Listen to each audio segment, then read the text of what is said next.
Hello everyone, welcome to our latest edition of the Cleveland Sports Show. I am your host, Darius Sethna. Thank you so much for taking some time out of your day, wherever you are, to tune in with myself. Logan Purcell will be joining us in a few minutes. We have a lot to break down this week. We're going to cover more Indians baseball, of course, but we're also going to get into some other topics. We're going to give you your sports fact of the day, of course. We're also going to talk about the Premier League. We'll get you ready for the Crew season. That's starting this weekend.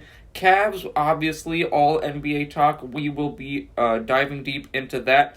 Logan and I will also talk about the WNBA Draft that took place this past Thursday and what we can expect from some of these teams in the WNBA. We'll also, Browns fans, we're not clowning around, if you know what I mean. The new signing of Jadeveon Clowney has got Cleveland sports fans buzzing. We're going to break it all down for you. First, though, our intro. Ladies and gentlemen, welcome to another edition of the one and only Cleveland Sports Show.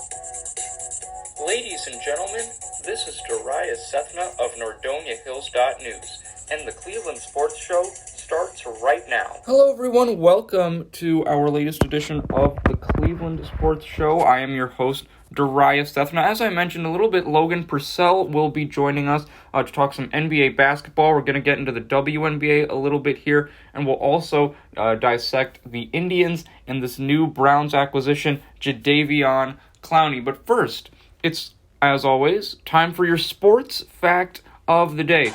Today is April 17th, 2021, and this is a baseball fact we have for you this week. How fitting. And on April 17th, we're going to go all the way back to 1892. This is the first ever game played on a Sunday in National League history in Major League Baseball. The Cincinnati Reds, Ohio's own, defeat the St. Louis Browns by a final score of 5-1. Now, I did a little bit of research on the 1892 Cincinnati Reds, and they had a tremendous regular season record. They had a huge turnaround in 1 year. Their 1891 season was horrible. They finished with a record of 56-81. They fired their manager and replaced them with their first baseman. It was a mess in Cincinnati. But in 1892, only a year later, they turned it around. Their overall record was 82-68. They almost flipped their records and were even a game better. And in 1892, the Cincinnati Reds finished fifth place in the season standings in the National League. Some of the famous players on that Cincinnati Reds team, some of the pitchers include Dan Dwab, Frank Dwyer, Willie McGill, and George Rediger. Some of the famous catchers on the team, Tom Dowse, Jerry Harrington, and Morgan Murphy. Their manager in 1892 was Charlie Comiskey. So what a difference a year makes in this case for the Cincinnati Reds with a tremendous bounce-back season in 1892. Now, it's time for us to pause on baseball. Let's talk about some soccer for a little bit here. First, all you soccer fans, we're going to head, you know where we're heading, the Premier League in England. We need to talk about the standings and what's going on. Manchester City, about a week ago, they had a comfortable 14-point lead. However, they are only 11 points ahead now between them and second place Manchester United. Manchester City, 74 points on the season thanks to 23 wins, 5 draws, and 4 losses. Manchester United comes in at second place, as I mentioned. They have 18 wins, 9 draws, and 4 losses. Leicester City come in at third place. They have 17 wins, 5 draws, and 9 losses on the season thus far. West Ham, they come in at fourth place. They have 16 wins, 7 draws, and 9 losses for a combined total of 55 points. And to round out our top 5 in the Premier League this week, Chelsea round out that top 5 for us. They have 31 matches played so far. They have 15 wins, 9 draws, and 7 losses on the season. Let's get you updated with the stats so far in the Premier League. And Harry Kane, the first player this season in the league to hit the 20 goal margin. Kane now with 21 goals on the season, but Mohamed Salah is most likely going to get to that margin as well. He has 19 goals thus far, probably going to, and I would assume this week, going to get that 20th goal. He and Harry Kane are the top 2 scorers in the Premier League. However, Bruno Fernandes is not far behind them. The Manchester United player with 16 goals on the season for 3rd place, and then tied for 4th place include Dominic Calvert-Lewin, Patrick Bamford, and Son Heung-min. Each of those players with 14 goals on the season. Harry Kane also still leading the league in assists. 13 assists on the season so far for Kane. Bruno Fernandes of Manchester City is getting the goals and the assists. He is tied for 2nd place in assists with 11. Kevin De Bruyne of Manchester City tied with Fernandes, also with 11. Jack Grealish and Son Heung-min round out the top 5 for you in assists. Grealish of Aston Villa with 10 assists on the season. And then Son Heung-min of Tottenham Hotspur with 9 assists. Upcoming matches this week in the Premier League. We've already had a couple matches for our match day 32 of 38. Everton took on Tottenham Hotspur yesterday. That was a 2-2 draw and quite an exciting game, actually. Harry Kane, with both the goals for Tottenham Hotspur, scored one in the 27th minute to give them a 1-0 lead. However, only 4 minutes later, Jolfi Sigurdsson, Swedish player, with a 31st minute penalty conversion, and we were tied at 1-1. So we had 4 goals in this game, but only 2 scorers. And I just mentioned those 2 scorers were Kane and Sigurdsson. And Kane actually scored as well in the second half to tie the game after Everton took a 2-1 lead thanks to a 62nd minute goal by Sigurdsson. So this game finishes, each team received a point with this 2-2 draw. We actually had a game finish up today as well. Newcastle defeated West Ham 3-2. West Ham actually had to play down a player. Craig Dawson in the 36th minute received a red card. So for the majority of this game, West Ham was playing down a man. Now, let's get into the upcoming schedule for the Premier League this weekend. Today at 3:15, we have the Wolves taking on Sheffield United. Arsenal will be going up against Fulham. That'll kick off our slate of games tomorrow.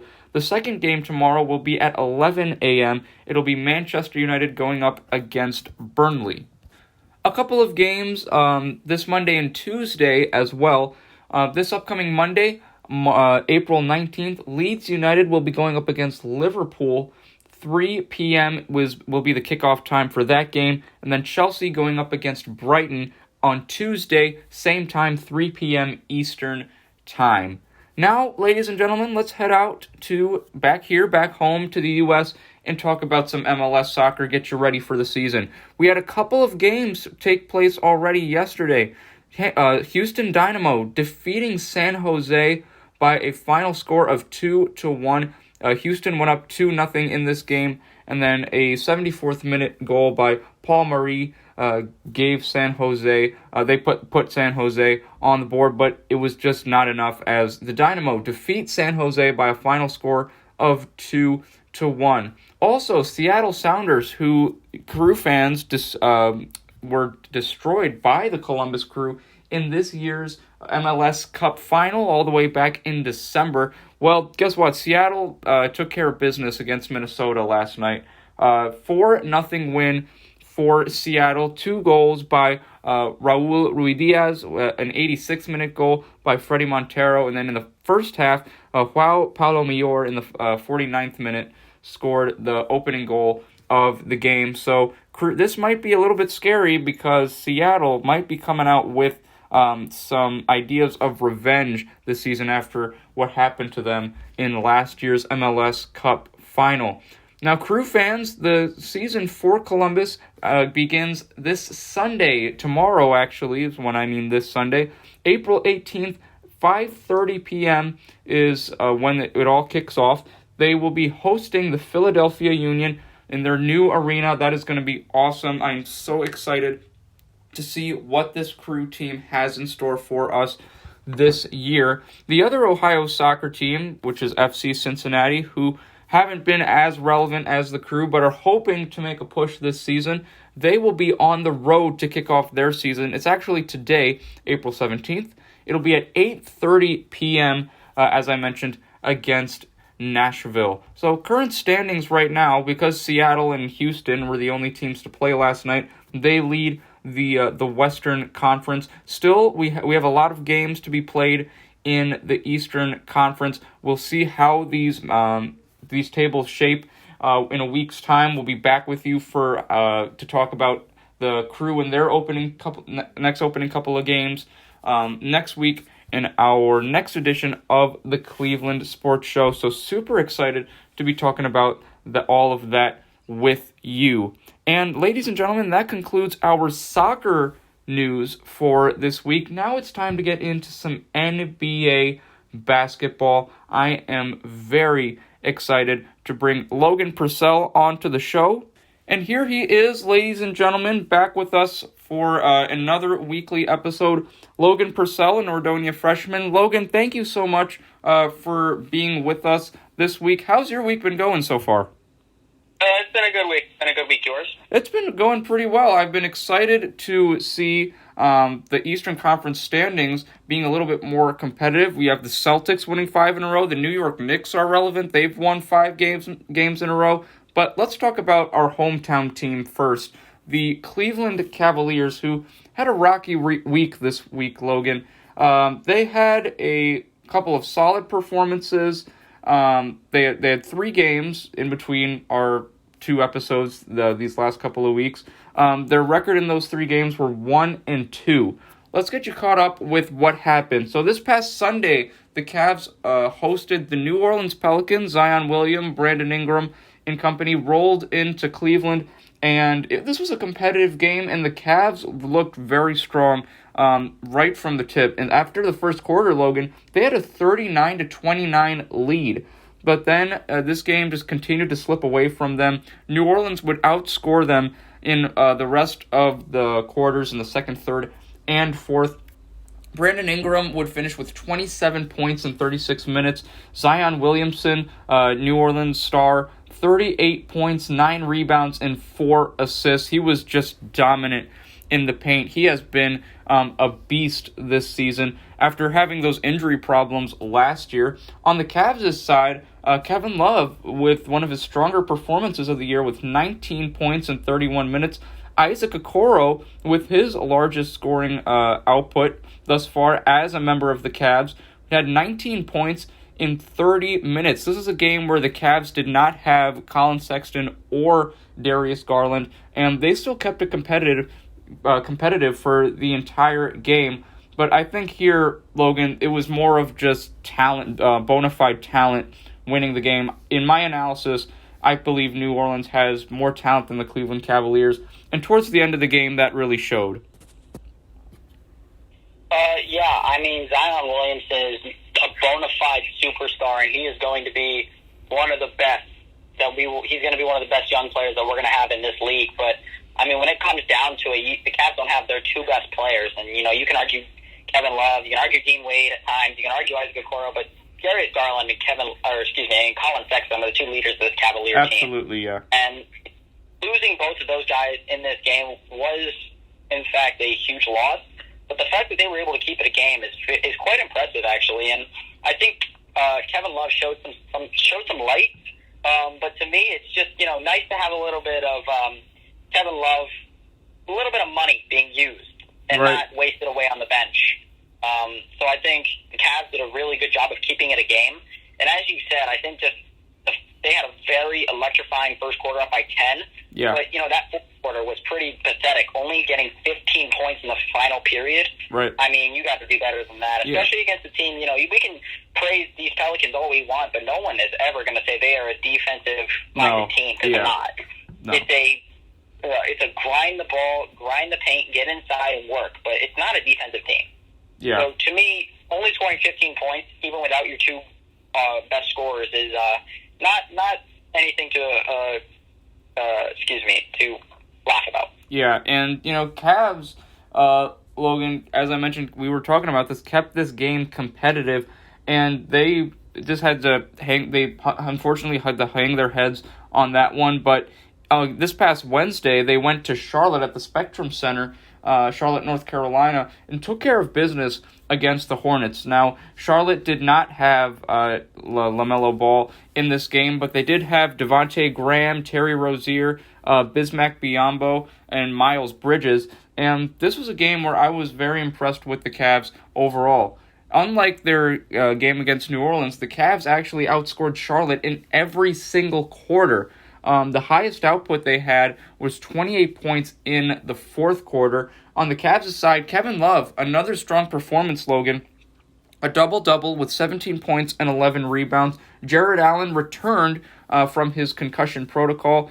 He's had 15 points in 30 minutes to go along with 8 rebounds. So a strong bounce-back performance for Jared Allen. And then Darius Garland returned. He had 17 points in 36 minutes. He really looks good to me, Logan, at handling the point guard, handling the ball at that point guard position. And then Taurean Prince, how about this, Logan? Taurean Prince, 25 points in 29 minutes, only 3 assists. And the Cavs didn't, it was Taurean Prince's mindset was scoring. And you can see that with the 25 points and the 3 assists, that 22 differential. So I really was impressed. Taurean Prince's shooting stroke has looked very strong this week. What were your thoughts on this Cavs victory in Charlotte? They won this game by a final score of 103-90. The Hornets only had a lead in this game very briefly in the third quarter. The Cavs really had control of this game for the majority of the match. So what were your thoughts on this Cavs win in Charlotte? I think it was a very impressive performance, as you mentioned. I mean, it wasn't like we see a lot of wins in the NBA today. A team will have a 20-point quarter, like a 20-point lead in a quarter, and they just kind of ride that the rest of the game. This Cavs team consistently put up numbers. They consistently played defense, and the Hornets didn't score over 25 points in a quarter. Yeah. So I think defensively they were all over them. I think Taurean Prince had a fantastic performance, and I think, even without Colin Sexton, I think, again, they performed really well. Kevin Love, like I said earlier, I think his field goal shooting in the prior game, I believe he shot 6 of 17. When we were talking about the Pelicans game, he shot 6 of 12. Yeah. So not only is he continuing to perform, but he's also doing it more and more efficiently as games go on. And I think Jared Allen coming back also is definitely, there's a story there. And, how I think every Cleveland fan is excited to see him back on the floor for the Cavs. How did you feel about Larry Nance Jr. returning as well? In that game against Charlotte, Logan, he had only 5 points in 20 minutes, but he's, obviously he's a little bit of a rough patch, being his first game back in a while. But I definitely feel that Larry Nance Jr.'s presence on this Cavs team is going to make a difference moving forward. How do you feel about Larry Nance and how he can deal with this injury, as well as have a good impact with the team as they continue their season? I think Larry Nance, I think you hit it right on the head. I think he is a locker room presence, very similar to what Matthew Dellavedova provides for Cleveland.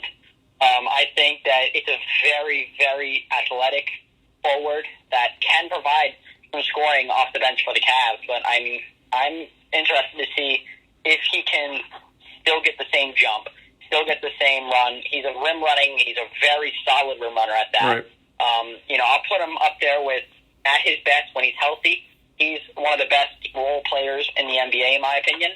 And I think he needs to figure out a way to continue to make an impact on this team even after the injury. Yeah, he had a phenomenal start to the season as well, Logan. He actually, at one point, at the beginning of the season, was leading the league in just overall deflections. He was very active on the defensive end. The Cavs were not active on the defensive end, though, this past Thursday when the Golden State Warriors came to town. This game was played in Cleveland at the Rocket Mortgage Fieldhouse, and the Cavs had a very strong start to this game, Logan. Steph Curry and Draymond Green both played for the Golden State Warriors, and they showcased their brilliance once again.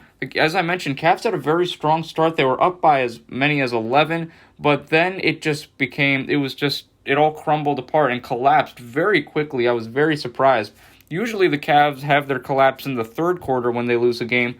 This collapse came early. It came in the second quarter, Logan. The Golden State Warriors outscored the Cavs 35-21 alone in the second quarter. And guess what? Stephen Curry in the first half was 0 for 5 from three-point range. I mean, he could not find the bottom of the rim of the hoop in that first half. He caught fire, though, in the second half. He finished the game with 33 points in 35 minutes. Draymond Green finished the game with 5 points, but he did have 10 rebounds and 8 assists. And Andrew Wiggins was fantastic, Logan. 23 points, 6 rebounds, 6 assists for Wiggins as well. Juan Toscano Anderson, who's been a great story in the NBA thus far. He had 20 points and 7 rebounds, Logan. A couple of these names I'm mentioning, Logan, these are not all-star players whatsoever, like Juan Toscano Anderson, Andrew Wiggins, Kevon Looney had 8 points, Jordan Poole had 14 points. To me, at some point, it was really just the Cavs, in my opinion, they really just gave up this game. Now, Colin Sexton and Darius Garland combined for 50 points for the Cavs, but outside of that, Jared Allen was the leading scorer their third leading scorer with 17 points. Kevin Love only with 5 points in 22 minutes. This was just overall, I think, a very disappointing performance for the Cavs. And what really shocked me was how early they gave up their lead. What were your thoughts on this, Logan? I think it was pretty bad. It was an awful second quarter, as you mentioned, 35-21. But I break it down to this point. There are some games where it's just not the Cavs' fault. And in my opinion, watching the game, we all have heard, anybody who watches the NBA has heard about the kind of tears Stephen Curry is putting up. It is the best 9-game run of his NBA career. Yeah, he's the all-time Warriors leading scorer now when he had 53 this past week. He's been sensational. And that's what I'm saying. 53, 42, 33. This guy is tearing it up. To me, if this Warriors team was winning games, he'd be in the MVP running. But because they're not winning games, I can't really do that. Well, they're 500. They're 28-28. I would definitely argue they would not be 28-28 without him. So I could see him being in an MVP conversation. For sure, I would put him top 5, but top 3, you're talking about Harden, Jokic, maybe Embiid, but all those teams are top 5 in their conference. So to me, I don't know if it's an argument. Yeah. You could definitely make a debate. But going back to the Cavs, I am confident, and I feel a little bit of pride, actually. A lot of the guys coming back for Cleveland recently off their injuries have underperformed. Jared Allen had a solid performance coming back, but it wasn't great. Yeah. Only 8 rebounds, and he came back 15 and 8. Colin Sexton puts up 30. Yeah. 10 of 19 shooting on his way back. That gives me a little bit of a little bit of excitement. I feel like maybe he's taking another step. Consistency is what he's finding. Yeah. Which is something that he really needed. I think Jared Allen's 14 rebounds is something to be pretty happy about, but the bench is just awful. Yeah, it was terrible. Of the Warriors, you talked about Juan Toscano Anderson and all these guys, but if you look at the numbers, you can go back, go to any Warriors, look at their schedule, look at each game, look at the box score on their bench. In the games that they lose, nobody scores above 5 points. In the games that they win, 1 or 2 people score 15 and above. Yeah. So it's hot and cold. Somebody steps up and gets hot. With Juan Toscano Anderson, it's not like he took 30 shots. He shot 8 of 9. Yeah. So he was just hot. This Cavs bench these two teams are so similar. Minus Steph Curry, obviously. Right. They're so similar. Wiggins is very comparable to Jared Allen. I think, you can compare, James Wiseman and Draymond Green when they're healthy to Darius Garland, sort of. Colin Sexton is not comparable to Steph Curry, but it's close enough. And then franchise players. They're very solid. But the benches are basically identical. So in this particular situation, I'm not going to harp on them too much. But it's just that this bench needs to find some consistency. Yeah. Otherwise, they are going to be in a whirlwind of trouble. Yes, and you're definitely hit the nail in the coffin there, Logan, because the Cavs have quite a few road games coming up. The upcoming schedule for the Cavs, today they are in Chicago. They're going to be taking on the Bulls. This will be the first time in the week they'll be seeing the Bulls. They'll actually see them twice this week. Cavs will be in Chicago tonight for a matchup with the Bulls, and then this upcoming Wednesday, the Bulls will be here in Cleveland at Rocket Mortgage Fieldhouse to take on the Cavs. In between those Cavs-Bulls matchups, the Cavs will head to Detroit to take on the Pistons. That game will be Monday, April 19th at 7 p.m. Cavs played Detroit early on in the season in December. That game was in Detroit, and they won that game in overtime. It was a great performance by the Cavs, actually a 2-overtime game.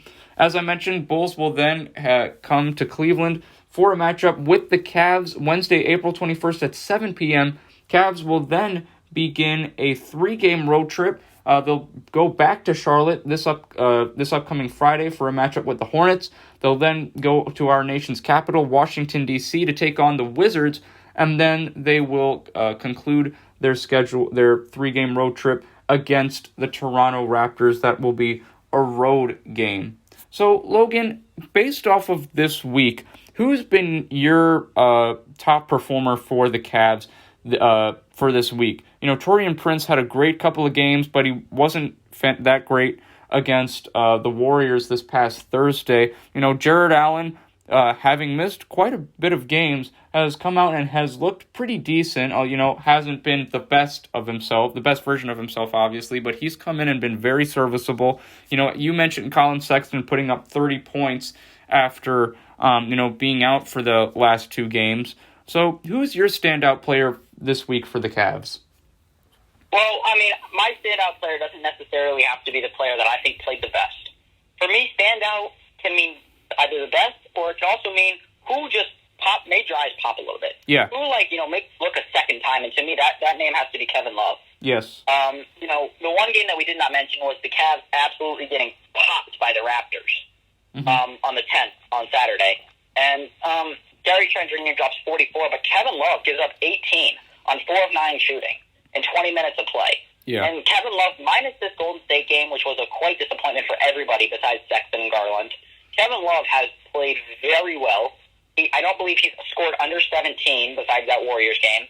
He has had a very solid week of performances, and I hope this is something that we're going to continue to see out of him, because if it is, like I said earlier, I think it'll not be as big of a waste of money as it has been so far. Yeah, and this is going to be, as I mentioned, Logan, this is going to be a big test this upcoming week for the Cavs. You know, they have the Bulls who are not, they're going to be seeing the Bulls twice, as I mentioned, and the Bulls are competing now. They really want, with this acquisition of Nikola Vucevic, Chicago's pushing, and they have a bit of a chip on their shoulder, and they're going to be seeing the Hornets again. So, and the Hornets are going to have that loss from this week fresh in their minds this upcoming Friday when the Cavs go to Charlotte. Let's talk about other news going around in the NBA, Logan. So Brooklyn Nets player LaMarcus Aldridge, let's talk about that. Unfortunately, has retired, but I think this was the best decision for Aldridge to make after, he's been dealing with some irregular heartbeat problems for almost over a decade now. But LaMarcus Aldridge, when you think about his career, it was absolutely amazing. He averaged, almost 20 points per game. His seasons with the Trailblazers and with the Spurs were what I remember most, especially with the Spurs. I think he was a great fit there in San Antonio when they had Kawhi Leonard and Ginobili and Parker still. That 2017 Spurs team was a terrific team, and that's when Aldridge averaged about 23 points per game. So, Logan, I'll ask you this. What do you remember the most, or what stands out to you the most about LaMarcus Aldridge's amazing career? I think you are 100% correct. I think that he was a fantastic player in San Antonio. I think he would have made a fairly decent impact, in Brooklyn off the bench, or even if he was the start. But more than anything, I remember him playing with the young Damian Lillard in Portland. Yeah. And the 1 or 2 years that he was there with him, I think it was some of the biggest improvements and biggest steps in Damian Lillard's career. I think LaMarcus Aldridge was an all-star player then. He was an all-star player in San Antonio, and I probably would have to agree with you. I remember the San Antonio days when he would play against the Cavs and Kyrie, and they'd go head-to-head. Yeah. He'd play in a post on LeBron. I used to love to watch those games. And LaMarcus Aldridge's career high, I believe it was 53. You think now, LaMarcus Aldridge was never really a shooter, but still found a way to put up ridiculous numbers. Yeah. And I think it's definitely something to look at, maybe possibly in the next couple of years, maybe looking at a Hall of Fame ballot.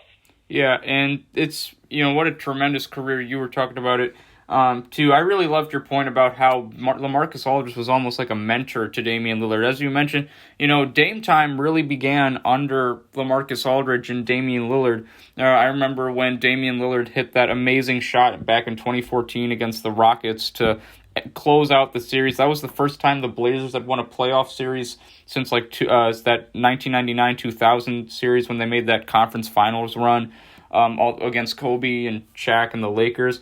But, going back to LaMarcus Aldridge, just really a very solid player, very fundamental player. I think he could have been a terrific player even back in the 1990s or even the 80s. Just the way he played, very old school game. So, but I definitely think this is the best decision he made because, I was talking to a friend about this too, Logan.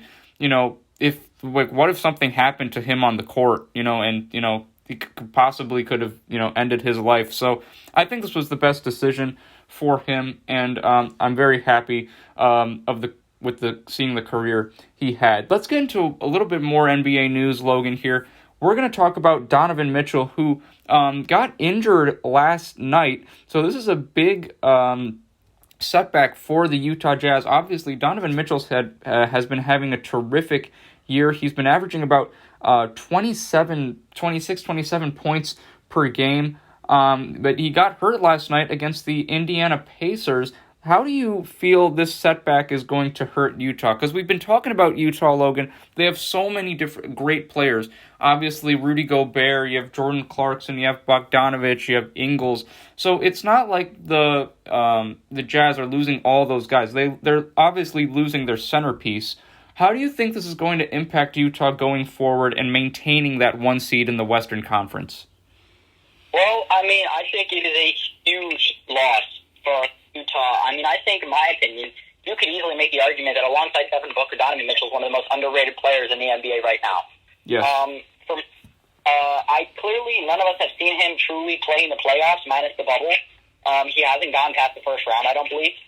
And I think the one time that I remember him in the playoffs, when he truly made a difference, was that round 1 series in the bubble against that Nuggets team that ended up going to the conference finals, beating the Clippers.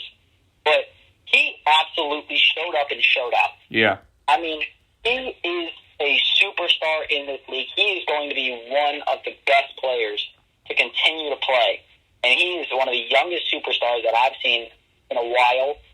You can make the argument he's right alongside a guy like Tatum, a guy like Brown. He's right there with those guys. Yeah. And I think it is probably the worst thing that could have happened to this Utah Jazz team. Well, how do you think, Logan, do you believe that Utah can still hold on to the first seed in the Western Conference despite the loss of Donovan Mitchell? Because right now, Phoenix is only a game and a half behind them. And, the Clippers aren't going anywhere despite a loss last night to the Sixers. You obviously still have Denver. We have to see what the Lakers do with LeBron once LeBron and AD get back. So how confident are you that the Jazz can keep that 1 seed in this very, very competitive Western Conference? Well, with that 1 seed, I'm not super confident about it. We all know, you look at the last 10 games, Phoenix is on a tear. They're 9-1. Yeah. They are only a half behind, as you mentioned. This team is something to mess around with. This is no joke. This is a really solid Suns team that is showing up in the regular season, 40-15 to this point. They're having a great year. But based on the news that I've heard, Donovan Mitchell might not be out for too long. I believe it will be a little bit, a couple weeks, I believe, is what I've heard. Yeah. But I don't think it's going to be like the couple of months that Anthony Davis is out. They're going to have to win. I think there's going to be some role players that need to step up. Jordan Clarkson, Bogdanovich, Gobert needs to play well. Guys like that, they need to step up. But I'm not too worried about the Clippers, personally. I think they're a solid team and they're playing well, but they're a little bit inconsistent from my eyes. Yeah. I think the biggest worry is the Suns, but I don't really see Utah dropping past a 4 seed because the Lakers, again, you mentioned it, LeBron's out, AD's out. Yeah. Denver is 6 games behind. Right. So I'm not too worried about it. I think Utah's going to win some games. I mean, the upcoming schedule isn't very difficult. We already mentioned, the Lakers and how they're a bit down with LeBron and AD out, and really they're not the same team, clearly. Right. They play them back in 2 straight games. Then they go play a terrible Houston team. Then they play Minnesota twice. This is a lot of winnable games, even without the likes of Donovan Mitchell. Yeah. So I'm not too concerned about it. And like I said, I don't really see them dropping past a 4 seed, even if they were to drop. Yeah, and, this Utah team has a lot of different... what I love about this team, they have a little bit of everything. They have bench scoring, they've got shooting, they've got an elite center, they've got guys who can, create for themselves. They have an excellent coach in Quinn Snyder. So I definitely have confidence in the Utah Jazz as well. We'll see how it goes for them these next couple of weeks without Donovan Mitchell. Logan, that concludes our NBA news for this week, but I want to keep us on the basketball topic of things. The WNBA Draft took place this past Thursday, and the Dallas Wings, via the New York Liberty, had the number 1 overall pick, and they select a center from Texas, Charlie Collier, and then with the second overall pick, Dallas also secured WAKR, center and forward from Finland. The Atlanta Dream selected Ari McDonald, a point guard out of Arizona, and with the 4th pick, the Indiana Fever select Kirsi Gondrezic, a forward from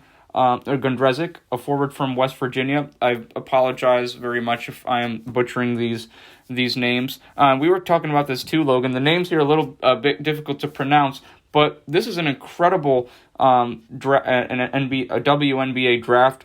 I'm very excited. Lots of talent here on the floor with a lot of these ladies. Who do you think is going to be the standout rookie heading into this WNBA season?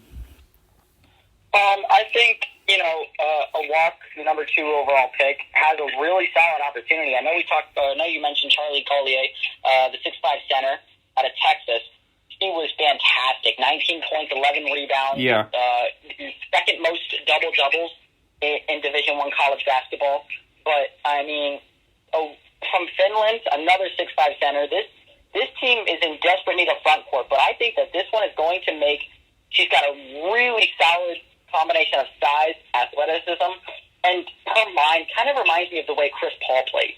She just sees the floor so well, and it's very impressive how she just seems to know what's going to go on before it even happens. Yeah. And I think that it's going to be very, very interesting to watch someone of this size and athleticism play for a team that needs it badly. And I think that Charlie is also a very solid pickup, but I just think that the number 2 pick out of Finland is going to be a little bit more useful in the first season than Collier. Yeah, this is going to be a very interesting WNBA season. This is the 25th anniversary of the WNBA, so that's going to be an awesome celebration. Also, Logan, I want to talk about the Dallas Wings because they had 3 of the first 5 picks in this year's WNBA draft. Well, what push do you expect the Dallas Wings to make for this upcoming season? How do you expect them to possibly compete for a championship? What are their odds? Well, you got a lot of rookies. If those rookies can perform, they've got a chance. I mean, they did have the 3 of the top 5 picks in the draft for a reason. So, I mean, they're not a bad team. They do still have a 23 points per game player in Enrique. But, right. I mean, she's a very talented veteran, but they need to work a little bit on that front court, which they definitely cleaned up interior with these 2 big centers. But I think that they've got to stop solid chance, but, I mean, it's going to be really hard to beat the likes of Breanna Stewart and Sue Bird over at Seattle Storm. Yeah, and, as I mentioned, this Dallas Wings team, as you mentioned, too, lots of rookies. We'll see how their season plays out. The WNBA season, as I mentioned, 25th season, will begin in about a month, Friday, May 14th, with a weekend of action. All 12 teams are going to play on that weekend. The television schedule will be announced in the upcoming weeks. So, Logan, we'll be talking a lot more about the WNBA as tip-off for the season gets closer. Obviously, the Seattle Storm, the defending WNBA champions. So we'll get into all the matches. We'll break down the box score. Once the season begins, only a month away, Friday, May 14th is when the WNBA season begins. Logan, let's get geared back towards Cleveland sports. Let's talk about the Indians here for a little bit. So Indians have had a kind of a bittersweet week this week. They lost this past Monday to the Chicago White Sox by a final score of 4-3. That was the first of 4 matches against Chicago. Indians then beat Chicago this past Tuesday by a final score of 2-0. And this was the game everyone was talking about. This game on Wednesday, April 14th, game 3 of 4 between the Indians and White Sox. And here it is, Logan. Indians had a lot of at-bats. I'm looking at this at-bat column right now, easily more than 10. But guess what? No hits whatsoever for the Indians in this loss against the Chicago White Sox. They were down big early in the first inning. They were down 6-0 after the first inning, down 8-0 after the third inning. Thankfully, Chicago didn't pour it on anymore because this 8-0 deficit was not a great look for the Indians this past Wednesday. However, Cleveland did bounce back. They defeated the White Sox in their final matchup. 4-2 was the final score this past Thursday. But then the Indians went to Cincinnati to take on the Reds on another road game and didn't look great. They got trounced by a final score of 10-3, Logan. After taking a 1-0 lead after the second inning, Indians give up 7 runs alone in the third inning.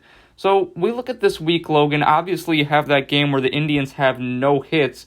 But then there are games, they're giving in that same game where they had no hits. They gave up 6 runs alone in the first inning. And then that game against Cincinnati, they gave up 7 alone in the third. So it seems like the Indians are having just one inning defensively where they're just not getting the job done. And that seems to be costing them the game. What are your thoughts on this week for the Indians, Logan? I think it's been a perfect portrayal of the entire start to the season, to be honest with you. I mean, the first 4 games, they were 3-1. So, I mean, they were really inconsistent. Then they won 4 straight. Now they're 2-2 in the past 4. Yeah. Or, excuse me, and 3-2 in the past 5, I should say. Yeah. Is what the games we're talking about. But the biggest problem with this team that I've noticed is they just cannot stop rally. I mean, you can't give up 7 runs. You can give up 2. But, I mean, and most of them, they're with 1 or 2 outs. Mm-hmm. It's not like, they get a hit and then they just rally 5 straight hits with no outs. Right. Most of it is, they'll get the first out of the inning. They'll get a hit, they'll get a guy on, they'll get another out, and then it's a rally, 2-out rally, and it just keeps on pouring it on. But it's just seemingly as if they cannot figure it out. And even the game, when they won 2-0 in 10 innings, Shane Bieber pitched 9. Yeah. Because he was just performing. He did his thing. They were able to win it in the 10th. But, I mean, unless the pitcher goes 9 innings, they just have no chance. I mean, against the Reds, they just got smoked in the third inning. 7 runs. That's just unbelievable. It's just the inconsistency by the bat, the pitching. They've been shut out twice this week. And that's just... Yeah. That is just unacceptable. Yeah, I definitely feel your pain, Logan. It's been a rough week for the Indians. Looking at the standings, Logan, we look at the American League Central Division. The Indians are still 7-6, so they still have a winning record. It does not feel like they have a winning record at all. Kansas City is first in the American League Central Division. They have 7 wins, 4 losses. The Indians are 3-5 on the road. If they want to have a competitive season, they have to be able to win some games on the road. obviously. The Indians' schedule continues today against the Cincinnati Reds. This will be game 2 of 3 in Cincinnati between the Indians and the Reds. The Indians will then return home to they'll then return home to Progressive Field for a matchup with the White Sox. 2 matchups with the White Sox, actually. This will be 2 games out of the let me count it here, because they have a lot of home games coming up. So they include against the White Sox, the Yankees, and the Twins. So what do you expect the Indians to be able to do against these teams, Logan? Obviously, you have to finish out your series with the Reds, but then you've got, quality teams like Chicago. The Yankees are always, a tough outing. And then you have the Minnesota Twins, who, have been a very competitive team these last couple of years. So your thoughts on what the Indians have to do in their next few games? Well, aside from the, as you mentioned, the finishing up the Cincinnati series, and I'm going to, it's only a 2-game series against this White Sox team. We've played them before. It's, again, an inconsistent couple of games against them. We're 2-2 so far. But, I would like to see the Indians take at least 50%, if not more, against the Yankees and the Twins. Yeah. If you look at the standings, just refer to the standings, both of those teams have way underperformed this year. Way underperformed. The Yankees are at the bottom. They're at the bottom of their division, I believe. They're pretty close. Yeah, they're at the bottom of their division. They're 5-8. Yeah. And the Twins aren't much better at 6-8. These are definitely teams that have not played to their potential. So I think the Indians need to take them out. Neither the Yankees nor the Twins can get their bats popping yet. Neither have found consistent pitching. The Indians got to take these ones. These are gimme games. The teams are not playing well.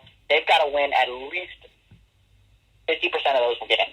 Yeah, and upcoming schedule for the Indians, as I mentioned, 4:10 today they'll be going up against the Reds. Tomorrow at 1:10, their final game in Cincinnati against the Reds.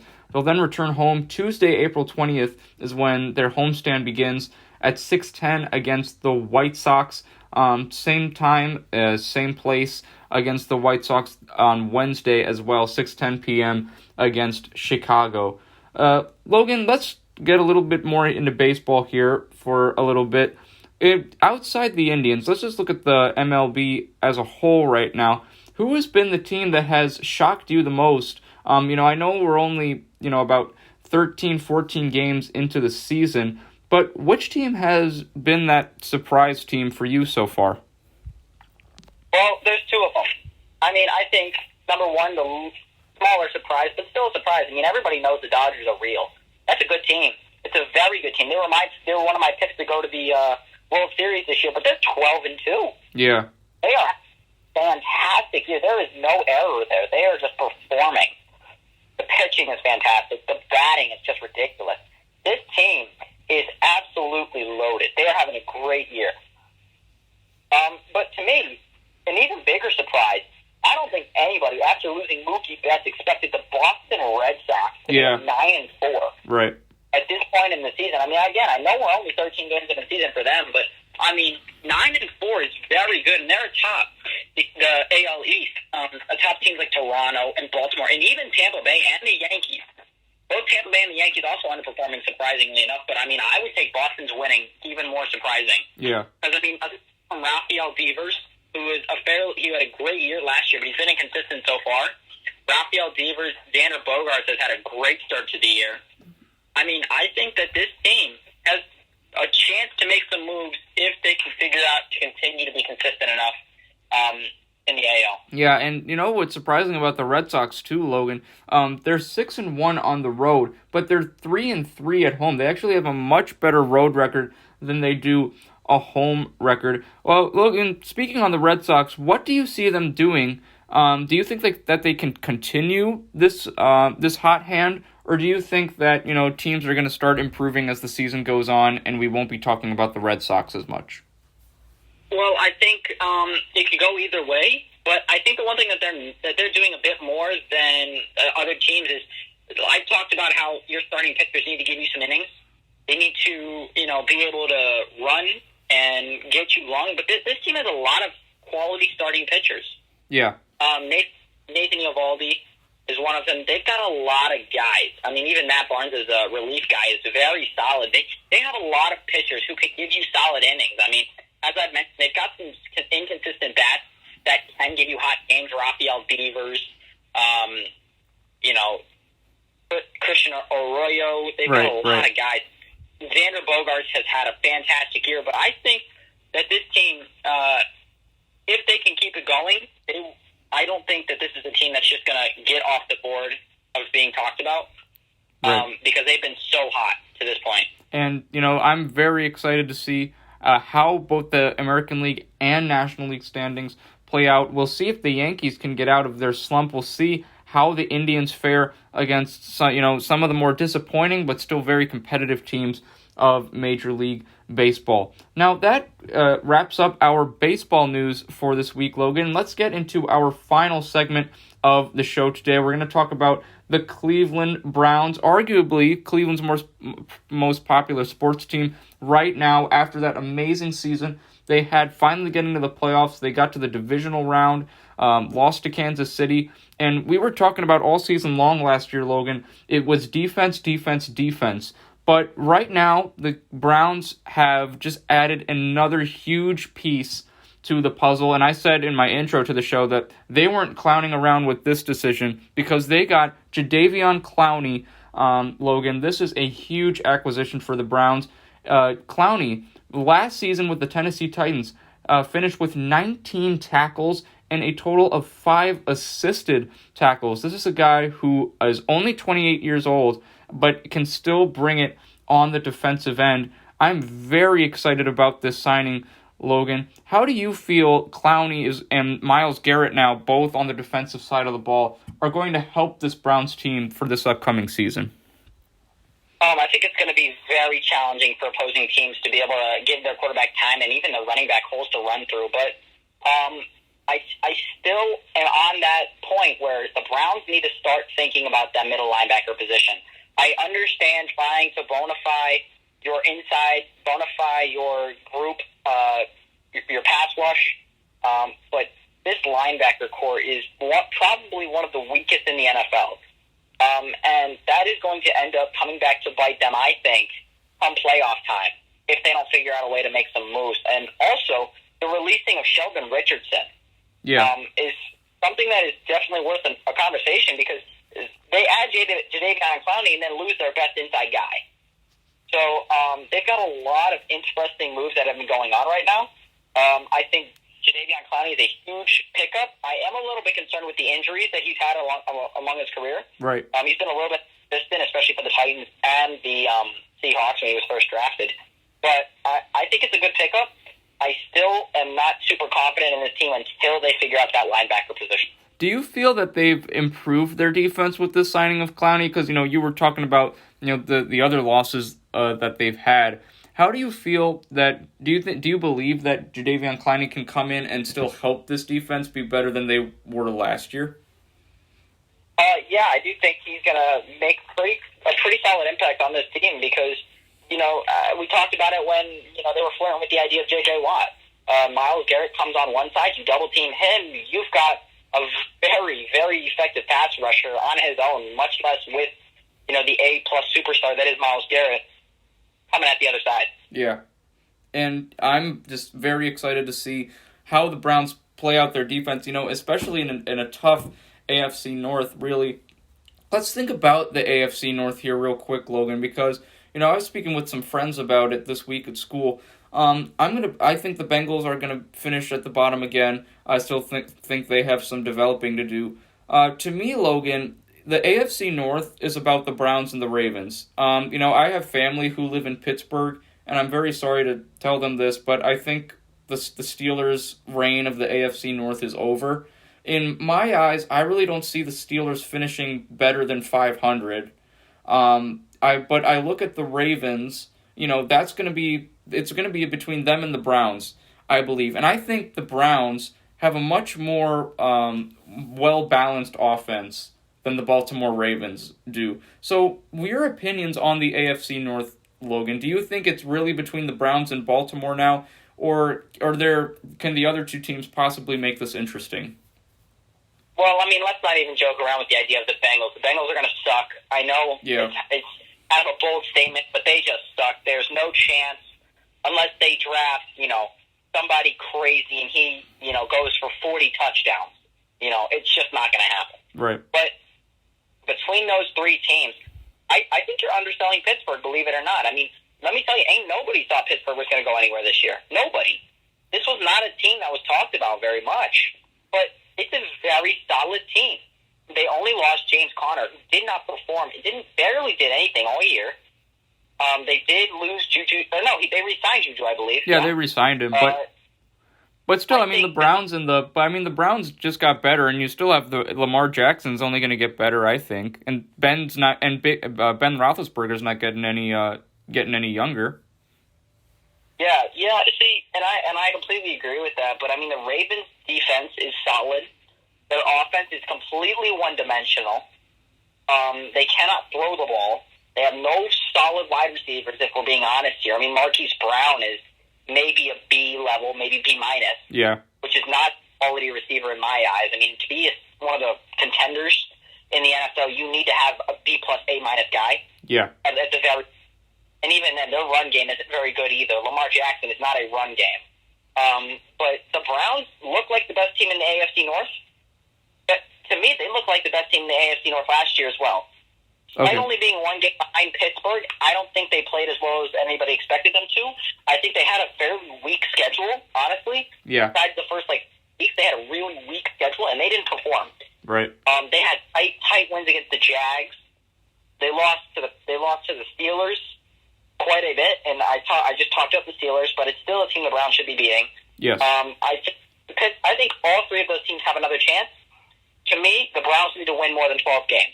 12 or more games. They cannot win another 11, not with the team that they have right now. Absolutely, and especially with the extra week being put on to the season, that's going to be, add even more pressure with that playoff push. I'm very excited to see how these AFC North standings play out. We'll see how Clowney fits in with the Browns and their defense. This is going to be an awesome season for the Browns, I'm predicting, coming up. We'll see what happens. We'll also, Logan, we'll be talking about the NFL Draft. That's live. That'll be live from Cleveland, Ohio in a couple weeks. That's going to be an awesome experience to talk about. But for now, for this week, Logan, that concludes our episode of the Cleveland Sports Show. Thank you so much for joining me. I really appreciate all of your input. Once again, tremendous job. Another week, another fantastic job by you, Logan. Thank you so much for your time, and have a terrific rest of your weekend. Thank you for having me. You as well. Thanks, man. And that concludes, ladies and gentlemen, our episode of the Cleveland Sports Show. You probably just heard my phone beep because I just got off the phone with Mr. Purcell. Before I go, I want to talk to you about how you can access more of my work on NordoniaHills.News, because there's a lot more of where that came from with the Cleveland Sports Show, as well as my other work for NordoniaHills.News. So let's get it started here.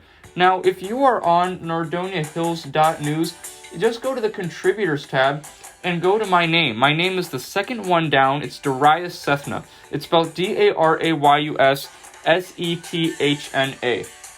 Once you click on my name, you'll be able to see all my work that I've done with NordoniaHills.News. You can see all my episodes of the Cleveland Sports Show. You can see some articles I've written. I actually, last week, published an article on NordoniaHills.News. I took a spring break trip to Atlanta, Georgia, and saw a Hawks game, basketball game, and I have an article about my entire experience with that. I also have, if you keep scrolling down, some broadcasts from this year from Nordonia Knights boys basketball. They had a terrific season this year, unfortunately losing in the playoffs early on. That they still had a very talented team. So if you want to check out those games, I did the play-by-play broadcasting for those games, so make sure you check those out. You can also, if you keep scrolling down, find some articles I wrote, some player bios on famous immigrant athletes, so make sure you check those articles out as well. You can also find the Cleveland Sports Show on my Twitter account. All my work is posted to my Twitter account as well. So if you're on Twitter, just type in the Twitter search bar my name. It's Darius Sethna, spelled DARAYUSSETHNA. Or you can type in my Twitter handle. It's at Nordonia Sports. So once you type in either of those two, you'll be able to get to my Twitter page where all of my work is posted there as well. My podcasts, my basketball podcasts, as well as links to my articles. You'll be able to see them all. Also very happy to say that the Cleveland Sports Show podcast is on the NordoniaHills.News YouTube page. So if you ever find yourself on YouTube, just go to the Nordonia Hills News YouTube page, and all the episodes to my podcast will be on there as well. You can also locate the Cleveland Sports Show on Spotify. That's right. If you're on the go, no matter where you are, you can take the Cleveland Sports Show with you. If you miss an episode, and because you're on the road, you don't have to have that excuse anymore, because if you have Spotify, you've got the Cleveland Sports Show. Just type in my name in the Spotify search bar, spelled DARAYUSSETHNA, and you'll be able to find all my podcast episodes in order for you to listen to, so you can get your Cleveland sports fixings on my Spotify channel. Ladies and gentlemen, that concludes my latest episode of the Cleveland Sports Show. Thank you for joining me for another awesome week of podcasting. Special thanks once again to Mr. Logan Purcell. I appreciate all of the audience members. Thank you so much for your support and listening to me week in, week out. So excited for next week. Logan and I will be discussing more about the NBA. The WNBA season will be starting soon, so that'll be a lot of fun. We'll also have more to talk about the Indians as well. So until next week, ladies and gentlemen, have a terrific rest of your weekend. Have a wonderful day, whatever day it is you may be listening to this podcast, and we'll see you soon for another episode of the Cleveland Sports Show. This is Darius Sethna signing off. Take care, everyone.